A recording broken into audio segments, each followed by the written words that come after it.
Hello, everyone. Welcome to Chicagoland Stories, the podcast.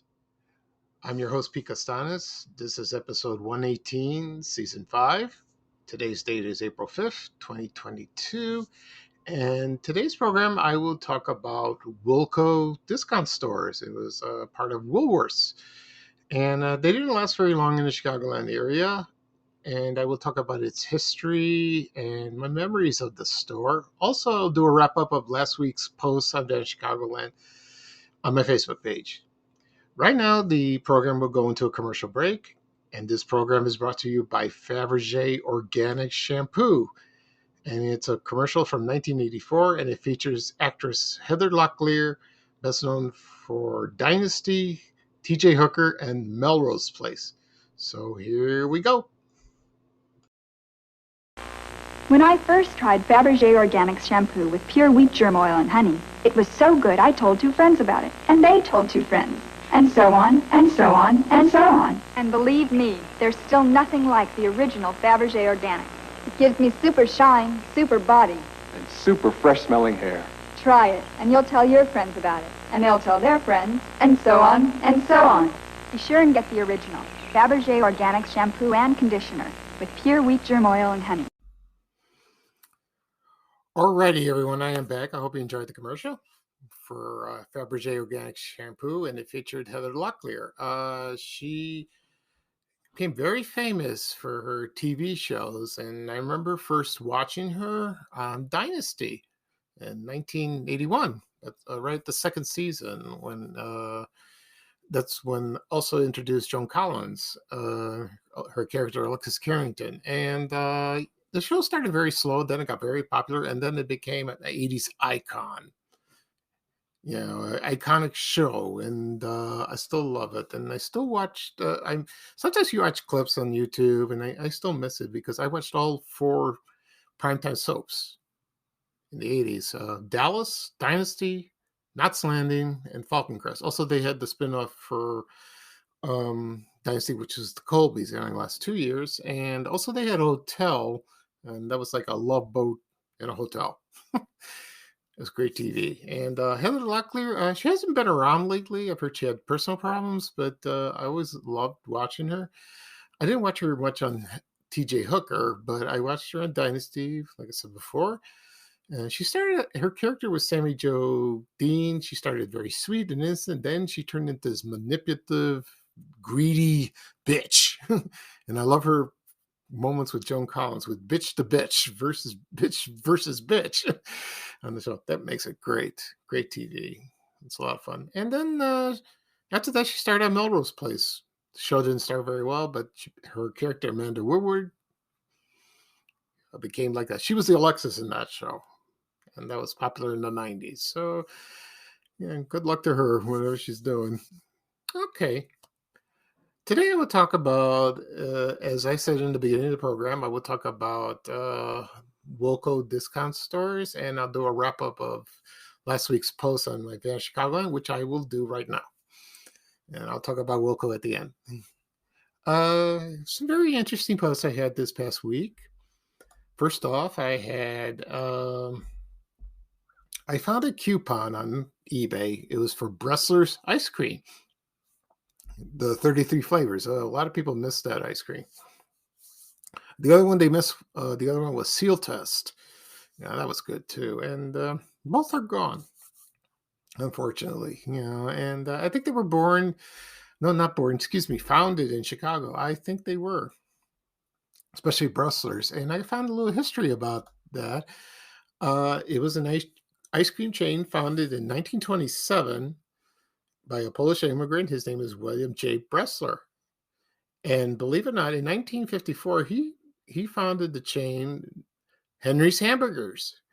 And a lot of people still miss that place. It was wonderful. They said it was better than McDonald's. And then he opened a franchise, and they were all over the Chicagoland area and probably around the country. They all closed.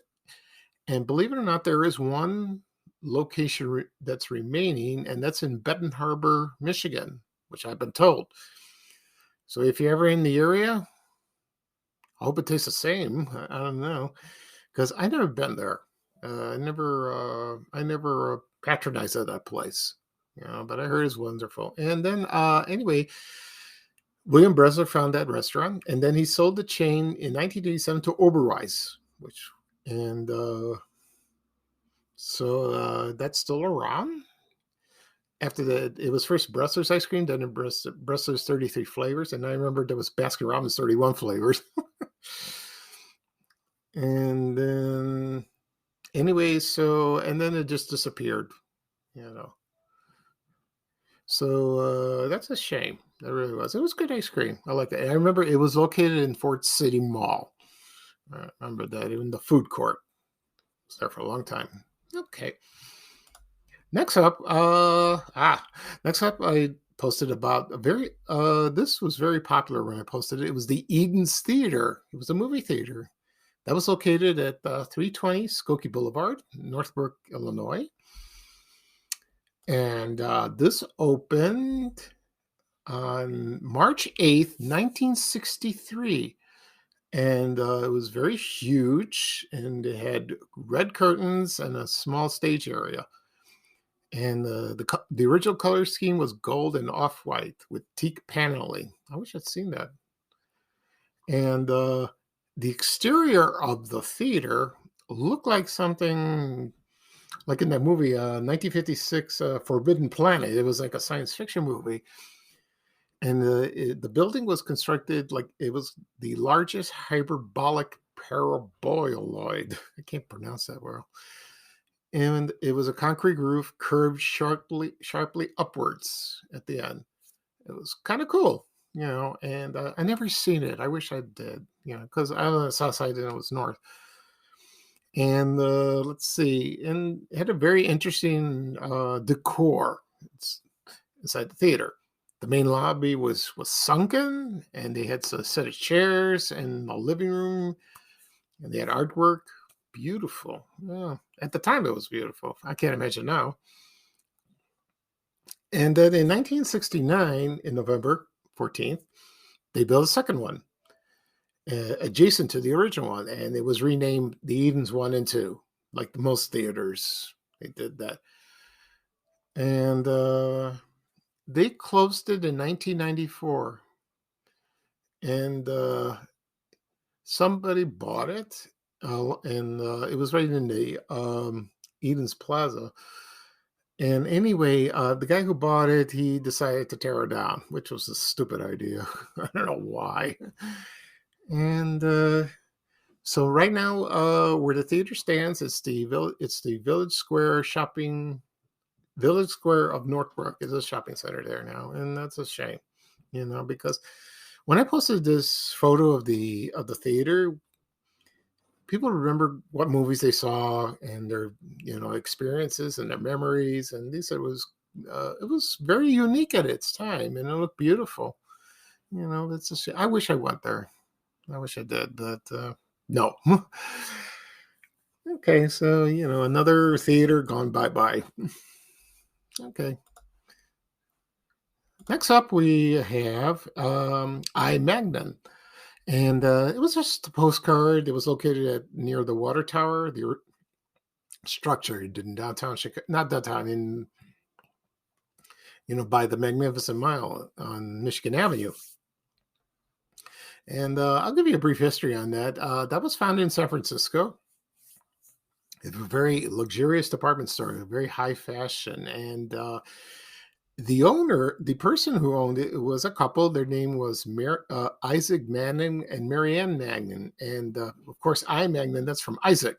It was the name of their husband. And they opened this store in 1876. That's a long time.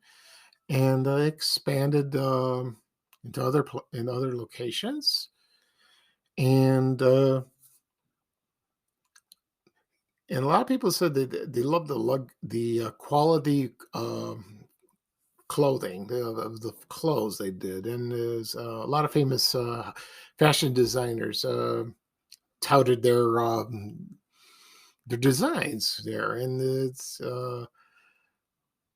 when the earthquake hit 1906 in San Francisco, and just it it damaged it, but then they reopened it in another location.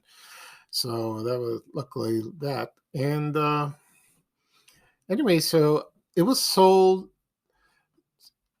and then the chain was bought by a department store called Bullock's. I've heard of that. That was in Los Angeles, and then they sold it to Macy's, which is a shame.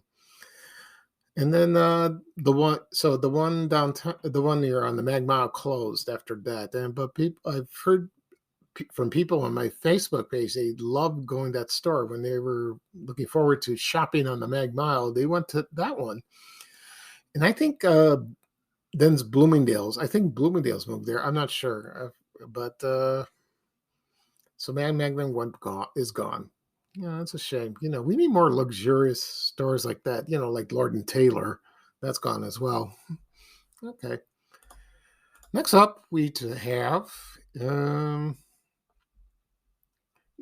Also, I posted an ad for Creature Features as always, and it was a movie called The Invisible Raid that featured Bela Lugosi and Boris Karloff, another pairing. And it was from 1936, and it was I've seen this movie once on DVD. It was very interesting. It's a different horror movie. It's a lot of fun, and a lot of people remember the movie. And as time went on, Creature Features, they showed more movies from Universal, not very well known, some cheesy, some bad, some very good. That's how it was. And that was about 50 years ago, and they aired on April 1st, 1972 on Channel 9 on WGN TV. Okay. Next up, excuse me, we have here's an oldie but a goodie. I found this is from a person that posted on my other Facebook page, Chicago's Lost Amusement Parks. And his name was Rex Butler, and he got this from his grandfather. And it was a postcard of the Velvet Coaster. It was a roller coaster at Riverview Park. And this was dated 1909. And I think it was the second roller coaster they built. I think the first one was a figure eight, or called the Top. That was the first one, but the Velvet Coaster was the second. And I don't know much history about that one. All I know is when you get on the roller coaster of the Velvet Coaster, you don't go down fast. It's gentle, so you go not like that. So that would have been interesting, and it was big. It looked very big. It looked like a lot of fun, and it was made out of wood. It was wooden. Unfortunately, it just lasted 10 years. So it was from 1909 to 1919. So that was but I don't think anyone who's alive now remembered that. That was over, it's 100 years ago, unless you're a historian, But when I stumbled onto this, I wanted to learn more about it. It's kind of cool. So they built more roller coasters as time went on, like the Jackrabbit and the Wild Mouse, Fireball, and the famous one, the Bobs, of course. And later on was the Jetstream. I think that was the last one they did. Also the Greyhound. There were others, but some remain, some tore down, some have renamed it. Oh, the Comet and the Flash. First it was Silver Flash, then it was a Flash. So that's very interesting. And I posted this on my social media accounts, and people loved it. They never heard of it, but they still liked it. Okay. Alrighty, and let's see what else is next. I guess that's it for last week. So now I will talk about Woolco. Woolco department stores, and let's see here. I'll be right with you in a second. I always do that. That's terrible. Okay, and Woolco was a discount chain, and it was founded in 1962, and it was by the Woolworth Company. And it was founded in 1962 in Columbus, Ohio, and it was but it was not like a 5 a dime store. It was like a discount store, like today Walmart or Target. And at its peak, it had 100 stores in the United States and Canada and the UK. And they in the United States they closed in 1982, but they remained in Canada until 1994. They were still around, and in the UK they were 1986. So that's amazing. You know, I guess it because of his competition that killed him. I guess. And let's see. I have the locations of the stores in the Chicago area, but first I'm going to play a commercial of Wilco. Okay. And this commercial is from 1976, and that features the Pong game. Remember Pong? With the tennis, dunk, dunk, dunk, like that. And so here is the commercial from 1976 of Wilco, the Pong game. Here we go. Woolco has it, the TV fun game with extra features for everyone, youngster or pro. There's automatic scoring, and not just one game, but 4. You can choose tennis, or hockey, handball, or squash. To increase the challenge, switch to a faster ball speed and a sharper angle. Even change the bat size. The TV fun game with extra features is at Woolco now, $59.88. Okay, everyone, I am back. I hope you enjoyed the commercial for Wilco featuring the Pong game. I only played that game once, no, maybe twice. I think I played it at an arcade at Fort City Mall at the Wizards game. I think that's what it's called. And also at Fort City Bowl, the bowling center, and also Scottsdale Bowl, all on the south side. I didn't play this at home. I had Atari, but I never bought the game. But I went to a friend's house one time, and he had the computer Commodore 64, if you remember that. And it was a home computer that was like in the early 80s, and he played Pong on that, and I played that too, and that was fun. Yeah. So, so we competed with each other on the Commodore 64, and that's something. I don't know if they make that anymore, but that's how I got introduced to technology. When I went to DeVry. Yeah, but actually, it wasn't. It was in high school when I took data processing, and we did the key punch machines. I got hooked, and then later on went to Daly College, took a couple courses in computer science, and then I went to DeVry and I graduated. So I'm still you learn a lot more, and technology changes. You got to keep up. It's not like you have to go to school for the rest of your life, which I dislike. But I'd rather learn on my own. Anyway, so back to Wilco. I mentioned before that it had locations in the Chicagoland area, and I will read them. The locations. Okay. And let's see. Here they are. And they had six locations, and I'll read them off to you.